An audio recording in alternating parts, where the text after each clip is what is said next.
problems, please post that in the chat and we'll do our best to help out. Following the webinar, we'd like to circulate a participant list for everybody. If you don't wish to be included in this participant list, please could you let us know either through the chat function or by popping us an email. So the agenda for today, we're going to be going through an introduction to the Modern Slavery PEC, an overview of the free research course that we're looking at, the application process, and we're going to be talking a bit about working with the Modern Slavery PEC should your application be successful. And then following this, we'll be having a Q&A section where it's your chance to ask us any questions about the calls. So I would like to hand over to Alex Bouch, who's the Director of Research at the PEC.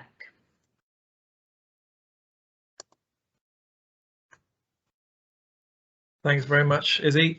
So my name's Alex Bouch. I'm Director of Research at the PEC, and I'm also a Professor of Politics at the University of Liverpool. I'm just going to give you a brief introduction to the Modern Slavery PEC and what sort of our approach to research is and how we fund research. So we are a £10 million investment by UKRI, and our funding lasts until April 2024. We are a consortium of 6 institutions, so there's the Bingham Centre, which is the host institution, but then there's Hull University, Liverpool University, Nottingham, Oxford and the Turing Institute, who make up our partnership. And we've come together to enhance understanding of modern slavery across the globe, so increasing research and the quality of that research, but also importantly making that research available to policymakers and trying to make that research as impactful as possible to transform laws and policies designed to address modern slavery. So we have guiding principles that sort of shape how we conduct research and how we fund research. And these have been derived from a consultation which we carried out when we started out, where we spoke to those in the sector. And the 3 principles are effectiveness. So we're interested in research that looks at what works and conversely what doesn't work. And that is a key issue in this sector. We need to know what is the most effective policy and how can we measure that. Secondly, equity. We're very concerned to address structural inequalities and structural issues in society, which are obviously key to why modern slavery takes place, but also equity in terms of who does the research and how that research is carried out. So, increasing the diversity of people applying for funding and getting funding, but also increasing the diversity of actors who are involved in research. So whether that's academics working with civil society organisations, businesses, policymakers, etc. And then finally, leading on to that, the involvement of those with lived experience is central to how we want to fund research. It's key to listen to those who've experienced these issues in order to better develop evidence that's going to be effective in addressing it. So we have 3 main ways that we fund research. The first, perhaps the most high profile, are the large open calls we've had 2 so far, and another one is coming up, which are managed by the AHRC, which is the Arts and Humanities Research Council, and they, if you're an academic, are the familiar standard grant process run through the Joint Electronic Submission System. Then we have each of our partners doing sort of longer term evidence review work and policy briefs. So that's teams that are based in each of the 6 institutions that I mentioned earlier, and those we call the partner-led work strands. But today we're talking about the 3rd type of research we fund, which is responsive research. And this is really about filling evidence gaps or evidence needs that have been brought to our attention through our work with stakeholders and with people in the sector, where we've identified a real need for research that addresses a particular need or a particular opportunity to influence policy making. And so, that's really why we're here today, is to talk about these opportunities for targeted research that is addressing a particular need. And I'll just hand over now to Olivia to talk about policy impact. Alex, and good afternoon everyone. My name's Olivia Hesketh and I'm Director of Policy Impact at the Modern Slavery PEC. I wanted to spend just a couple of minutes talking through our general approach to policy impact at the centre. And as Alex has mentioned, policy impact is really core to the mission and purpose of the Modern Slavery PEC. And by policy impact, we mean generating evidence that has potential to really influence the laws and the policies which are designed and implemented to address modern slavery. So overall, we aim to ensure that all of the research that we commission is relevant and timely. And by this, we mean that the research really speaks to topics and issues that align with current policy priorities, and also that the insight generated from research is available at the most appropriate points of the policymaking and lawmaking life cycles. We also aim to ensure that research is credible, that it's high quality, impartial and grounded in really rigorous methodologies. And finally, that the research is accessible to those groups that we are seeking to influence on policies and laws, so that research is presented in a way that's clear and really framed in a way that speaks to the considerations for policymakers and lawmakers. We build policy impact into all of the research that we do at the PEC, and this includes starting with the actual design of research calls themselves. So for the 3 research calls that we're discussing today, the design of those was informed by consultation with a range of different stakeholders working in the modern slavery sector, combined with our own assessment within the PEC of priority evidence gaps and opportunities for research to inform ongoing policy developments. And then once funding has been awarded to successful research teams, we build in policy impact throughout the delivery of the research project. And the PEC offers support to research teams on policy impact bespoke to each project. So for example, we can help with identifying the opportunities for impact, the right people to be speaking to, bringing together researchers with policymakers, and also support on the research outputs, for example, on framing recommendations for policymakers. And we very much see that as being a collaborative relationship to support maximising the impact of the research on policy. I think I'm now going to hand over to Liz, who's going to take us through the detail of the 3 calls that have been launched. Thanks, Liz. Hi everyone, thanks very much, Olivia. I'm Liz Williams and I'm the Policy Impact Manager at the PEC. So I'm going to take you briefly through the 3 calls, but before I do, just to give you a brief background on the rationale of these calls. So it came through quite strongly in the research consultation events took last year that there was an agreed need for evidence about the effectiveness of support in meeting recovery needs and longer-term outcomes for survivors, and that a range of stakeholders have consistently raised the need for improving evidence on this issue. This area was actually chosen for our most recent open call. And under that call, we've just funded 5 12-month-long research projects, and these are all exploring longer-term outcomes for people with lived experience of modern slavery, and they're all due to report next summer. We now want to complement these projects by funding research on other priority evidence gaps on the theme of survivor recovery and support, and where there's the potential to inform ongoing policy developments, such as in light of announcements in the new plan for immigration and the draft provisions in the Nationality and Borders Bill. So I'm going to take you quite briefly through the scope, the objectives of the 3 projects.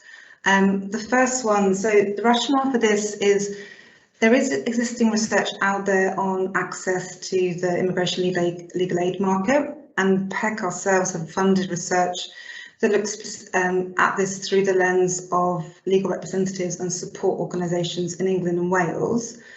But at this point, survivor perspectives on accessing legal advice and the impact that not accessing advice has on survivor recovery and outcomes is still an under-researched area. So the objectives of this project will be to get a sense of the scale of survivors unable to access legal advice, including being unaware of entitlements to access advice, for different areas of law, so beyond just immigration advice. The reasons for this inability to access, the impact this has, so impact in terms of whether it affects the decision to enter the NRM, whether it affects outcomes, case outcomes, or the impact it has on wellbeing and recovery, and also to identify promising practices in promoting access to legal advice. This project is limited to the experience of adult survivors, so the experience of dependents and children is out of scope for this project. And in terms of geographical reach, we would expect to see a comparative element between UK jurisdictions. For all of the projects we're going to be funding through this mechanism, we expect the successful team to work with us to finalise the methodology. But in terms of the application process, it should clearly set out how the perspectives and voice of survivors is built through the design and the delivery of the project, and a clear rationale needs to be provided as to how many survivors are going to be interviewed as part of the research. And for this project, the intention is that we will use the findings to influence ongoing policy considerations on how to improve survivors' access to legal advice that was announced in the government's new immigration plan. In terms of the next project, so as you're probably aware, during the pandemic, support providers had to switch to providing services online, and resources were provided to enable that, including providing different forms of technology, so smartphones or laptops, data packages to enable internet access.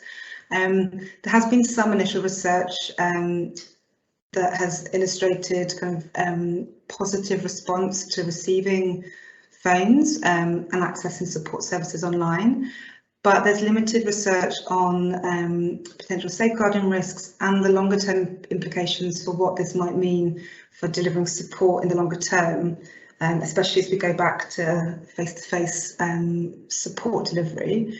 So the objectives of this project are to explore both the benefits and the drawbacks of providing technology and the related online safety training that accompanied that provision. So both on the experiences of accessing support in this way, also delivering support, and then the impact this has had on survivors' wellbeing and recovery, as well as on safeguarding. Again, the scope is limited to adults only and adults in receipt of NRM support. So the project is not going to be looking at the broader move of providing other non-NRM support remotely. Again, this project does need to have a comparative element, so comparing specifically the situation in Scotland with that in England and Wales. And again, the impact of providing technology this has on dependents and trafficked children specifically is out of scope. The findings of this project will be used to influence considerations on the role of providing technology as part of the NRM support package. And again, as with all the projects, the methodology would have to give a rationale for how survivors' input has been built in throughout the project. And the last project in this call, so the aim of this is, it's got two elements of the project. So the first is to be thinking about improving the identification of adults and the quality of referrals into the NRM, as well as exploring decisions not to choose not to give consent to enter the NRM. So we're aware of the increasing number of duty to notify referrals, and in the last couple of years this was around 2,000, so this is the number of people who decided not to enter the NRM, where public bodies have a duty to notify the Home Office about this. The numbers of referrals are published, but not there's limited research on the reasons behind the decision to decide not to give consent to enter their NRM. and there's still a lack of evidence about how services can most effectively identify survivors and make quality referrals, and how this has been affected by remote working given the pandemic.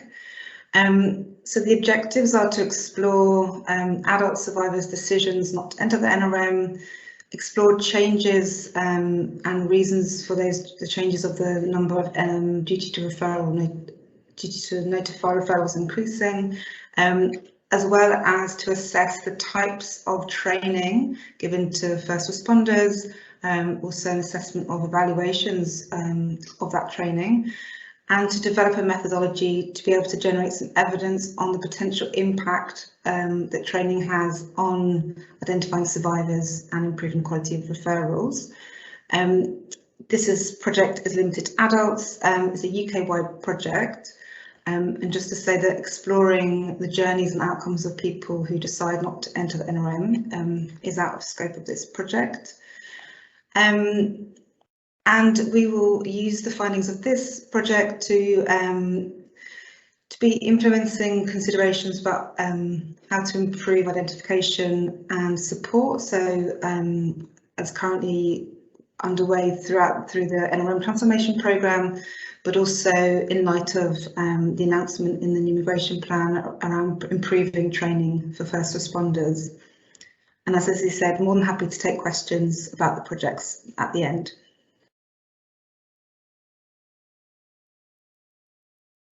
Great, thanks very much, Liz. I think it's now over to me to talk about the application process, so the nuts and bolts of how all of this is going to be pulled together in practice. My name is Kelly Ryan. I'm the Operations Director at the Modern Slavery PEC. It's really nice to see you all here today.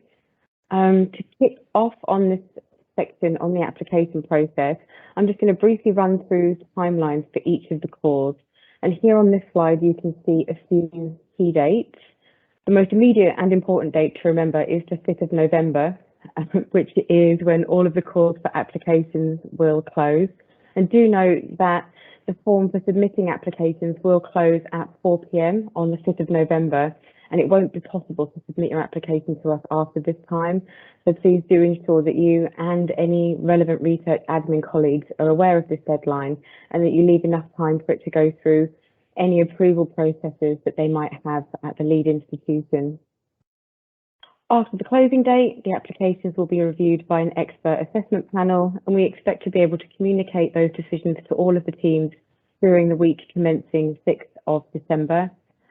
There are some different start dates and delivery dates for the project, which you can see here. For legal advice and distributed technologies projects, we expect them to start no later than 17th of January and to have the final outputs to be delivered no later than the 17th of May. For the identification of adult victims project, we expect it to start no later than the 1st of April, and for the final outputs to be delivered to us no later than the 1st of October. And this second project starts slightly later, as there's a data sharing agreement that will need to be put in place before it can commence. In terms of eligibility, as this funding comes from AHRC, the eligibility criteria for this call are in line with the standard AHRC expectations. And what this means is that projects should be led by a university or an independent research organisation. If you're here and you're not sure if you're eligible, you can check your institution's eligibility to lead on a project by having a look at the footnotes in each of the call documents, which has a link to which institutions are eligible. As Alex mentioned earlier in his section, a key objective that we have as a centre is to facilitate communication and collaboration across disciplines and sectors. And so for projects to be eligible for funding, we do ask that they're undertaken collaboratively with at least one UK-based third sector organisation. In terms of how many applications you can be involved in, we ask that academic principal investigators and or co-investigators can only be involved in one application submission per call, but there's no limit to the number of applications a university or research organisation can submit, nor to how many applications a third sector organisation can collaborate on. Also, given the nature of these particular calls, international collaborations are not eligible, but I would like to say that this doesn't rule international collaborations out for future calls that we run as a centre. So if you're from an international organisation, please do stay in touch with us. So in terms of funding available, you can see here the maximum budgets available for each call. These are all at 100% full economic cost. And in line with the usual AHRC funding rules, universities and independent research organisations will be funded at 80% full economic cost. Third sector organisations will receive 100% of their costs, but their budget must not account for more than 30% of the total project cost. This percentage is a total combined cost, so if there are two third sector organisations involved, their costs combined must account for no more than 30%. I'll come on to a couple of examples on how that could look in practice in the next slide. Also for university attendees, I wanted to clarify here that even though we can't fund directly allocated costs for principal investigators and co-investigators, we do accept for those costs to be included as directly incurred. And this is purely because of the way that our award has been profiled to us by AHRC, so we don't have any directly allocated costs to utilise on projects. I am quite conscious that some of what I've said might sound quite jargony to those of you who are not working in higher education or research or a research organisation, but the good news is that you don't need to worry too much about the technical terms, as these specifically relate to universities and research organisations. If you do work in one of those organisations and you're not sure on what all of these terms mean, I would recommend having a chat with your research support office, who will be able to demystify all of this and help make sense of it for your project. Here we've got a couple of the budget examples which I referred to earlier. We hope that this will help you visualise what the funding split might look like in reality between the university and the third sector organisations. In scenario one, it's a simple project involving one university and one third sector organisation with a total project budget of 70,000, and the third sector budget is 21,000, which is 30% of that total project budget. You can also see in the percentage SEC awarded column that the third sector organisation does get 100% of that 21,000 it's requested, while the university will only receive 80% of what it's requested. In scenario two, the second example, we've got two universities and two third sector organisations collaborating. This project has a slightly smaller total project budget of 60,000. If you look at the percentage column, or the column percentage of total cost, you'll see that when combined, the figures for the third sector organisations still equal 30% of that total project budget. These examples have been uploaded to our core pages on the Modern Slavery PEC website, so please go take a look, download them, and send them over to your research managers who'll be doing the costings if you think it might be useful for helping them.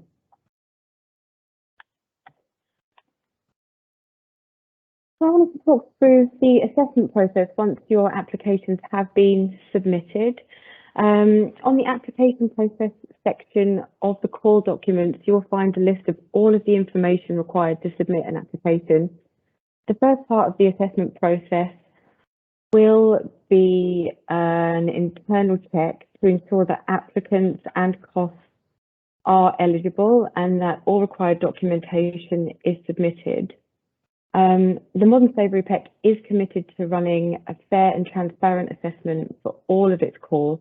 So when we do convene assessment panels, they always include independent reviewers from outside of the centre, for example, policymakers, industry experts, and people with lived experience of modern slavery.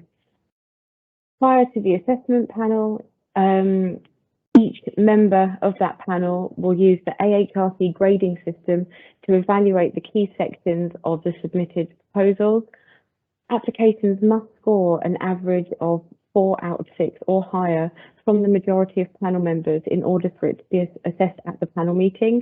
And any projects that have a large discrepancy between those numbers, those rankings from panel members, will be discussed at the panel meeting, and the chair of the panel will decide on any disputes. Full information on exactly how we'll be going through that assessment is available on the call document, and I would recommend you take a look at that. And finally, as mentioned before, all decisions for all of the calls will be communicated to the successful teams week commencing the 6th of December. So that's the end of my section.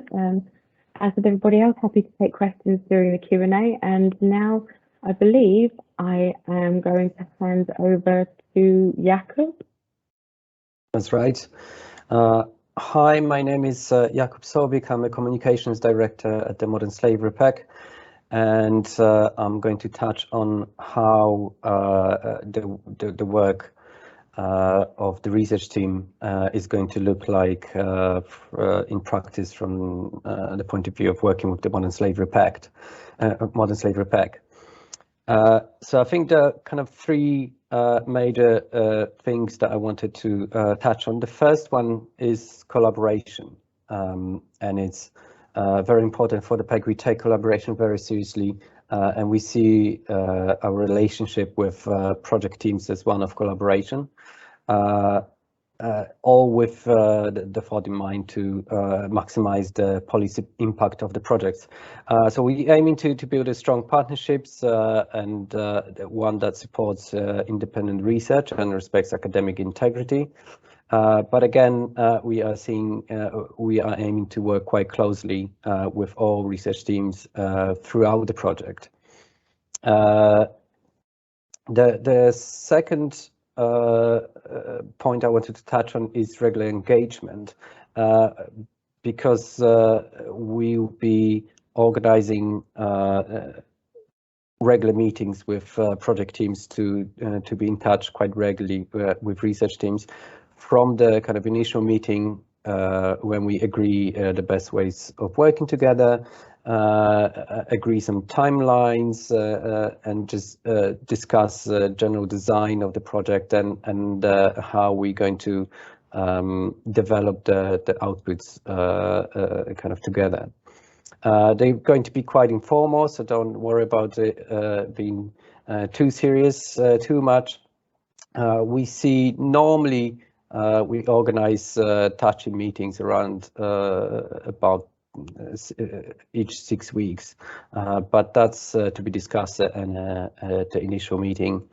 And the third point I wanted to touch on is co-creating outputs. I'm going to switch to the next slide and talk a little bit about collaboration on communications and policy impact.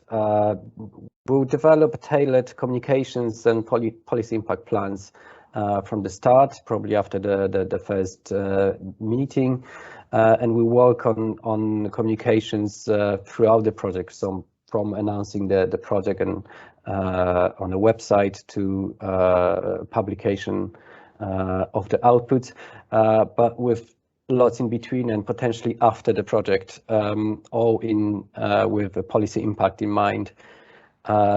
So we'll be in quite close contact throughout the project.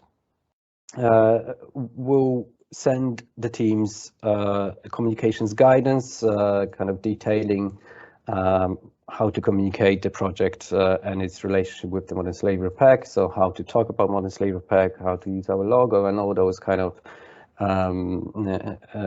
communications details. But also the guidance will say things like the limit of words for the main report and for research summary. In terms of final outputs, again, we'll be collaborating closely with the teams on that, including 2 rounds of feedback from the Modern Slavery PEC side. We'll be working on designing at least 1 output. So in terms of final outputs, we expect the team to develop a final full report. That report we'll discuss whether it's going to be PEC branded or co-branded, because some research teams are keen to brand it in the in their own branding. Some are keen to brand it in a PEC branding. So that's something we quite flexible on. What we're going to brand in the PEC branding is what we call research summary, which is essentially an executive summary, but with very much with policy impact in mind, so with key recommendations. And that's again something that we'll work closely together on developing that. On other things, again, we'll be talking about it throughout, and we'll agree what kind of other outputs might be appropriate for the project. It might be a podcast, it might be talking to the media, it might be some social media engagement videos. All things will be discussed and developed together. One other thing I wanted to touch on is that the outputs will be free to use for all research projects after the project finishes. The one thing, one caveat I wanted to include here is campaigning. And Modern Slavery, especially for NGOs, it's often a question that we asked. Modern Slavery PEC is not a campaigning organization, so we cannot support any campaigning activities, nor can we fund any campaigning outputs. However, after the project finishes, the outputs can be used towards your campaigning objectives, of course, to support the evidence, to support your campaign. So I think that's it, and yeah, feel free to ask any questions in the Q&A session.